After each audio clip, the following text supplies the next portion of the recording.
You touched a little bit on it in the Q&A inside a minute ago, but I know that in the time that you've been working in the White House, paid family leave has been a priority for you and for the administration.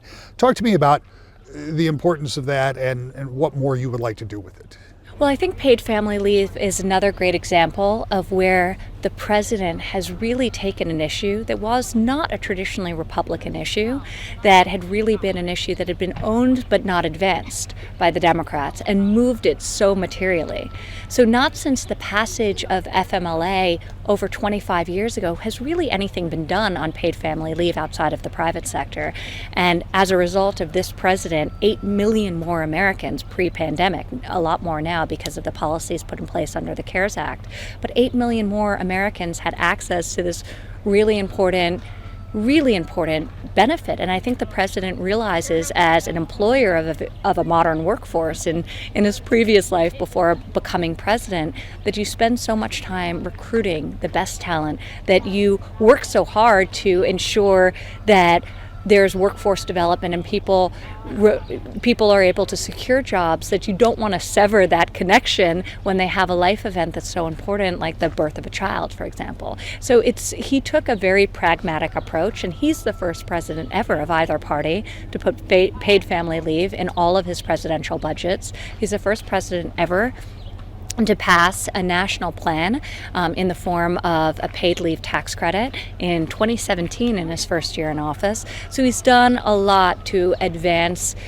a policy that he believes benefits the American worker, the American family. And those are really our dual values, work and family, and he recognizes the importance of supporting them both.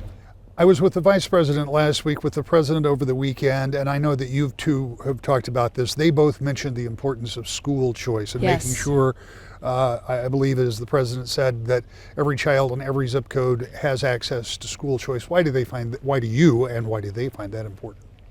Well, any parent knows that what's right for one child within their own household isn't necessarily right for another.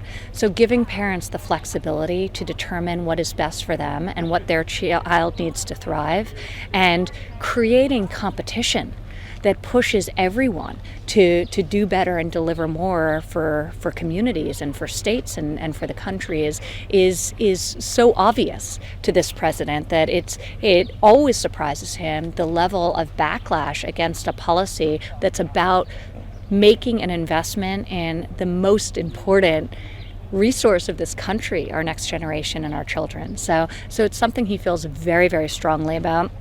He's already created $1.5 billion in additional funds to advance school choice for parents in states across the nation, but he is committed to not resting until every parent in this country has the ability to choose the education that's right for their child. Finally, one other thing I'll just add to sure. that is another area he's been very focused on is vocational education, and an understanding that there's not one path A to a great paying job in this country.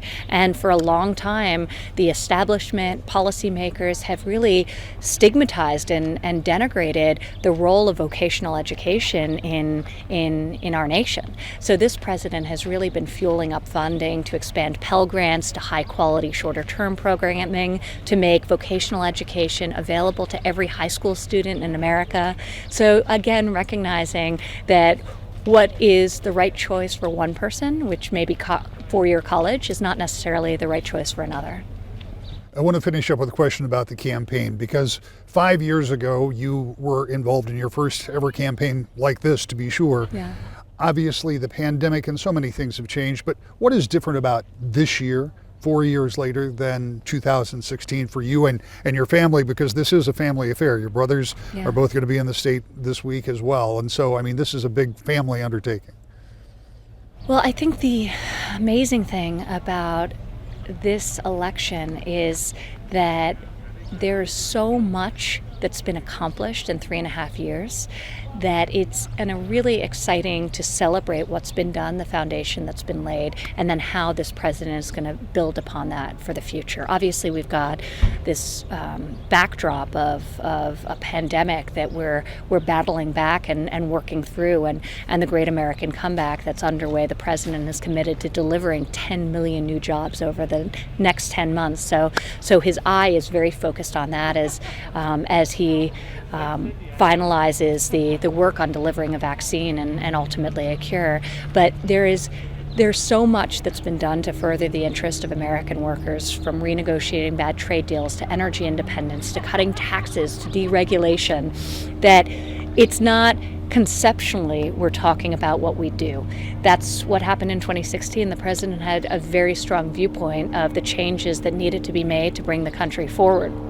Now it's talking about the success of that agenda and building upon a very strong foundation as we come out of this pandemic. So it's quite exciting to see how well his economic agenda has worked and how many people it's lifted up. And just to give you a couple of statistics, because the president often talks about the record low unemployment rates across every demographic, and he's rightfully very proud of that.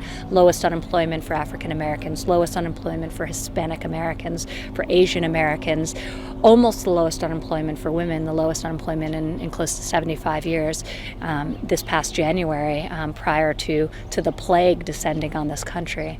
But another amazing statistic that really shows how well this economy was working for the marginalized was the fact that in 2019, of all the new jobs created, 72% of them went to people on the sidelines of our economy, people who are fully outside of our workforce, who are coming back because wages were rising for the first time in decades and there was more opportunities, and employers were getting creative about finding workers and equipping them with the skills they needed to fill the job vacancies. So another statistic relates to just the fact that for the first time in American history, there were more job vacancies in January of this past year than unemployed Americans. So that's what we want to get back to, and that's what we want to grow upon.